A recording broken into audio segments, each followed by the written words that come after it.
স্বাক্ষরিত হয়। আমরা সবসময় সমমান উন্নয়নে যত্নবান ও আগ্রহশীল, তবে একটি বাস্তব বিষয়কে আমরা শ্রমিক নেতৃবৃন্দকে অনুরোধ জানাবো তারা যেন বিষয়টির দিকে একটু নজর রাখেন। শ্রমিক অসন্তোষ, উচ্চ সুদ হার, কাঁচামাল আমদানির জন্য চাহিদা মতো এলসির ঋণপত্রের অভাব, জ্বালানি সংকট, গ্যাসের দাম বৃদ্ধি, নির্বিচ্ছিন্ন বিদ্যুতের অভাব, উৎপাদন খরচ বৃদ্ধি সহ নানাবিধ কারণে গত এক বছরে বেশ কয়েক হয় নাই।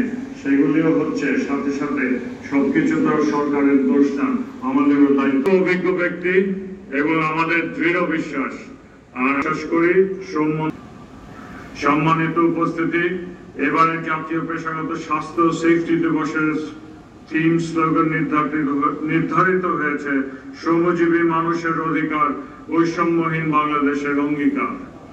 শ্রমিকের সুস্থতা ও নিরাপদ কর্ম পরিবেশ নিশ্চিত করতে ব্যবসায়ীর তাদের বিনিয়োগ বৃদ্ধি সহ সার্বিক কার্যক্রম পরিচালনা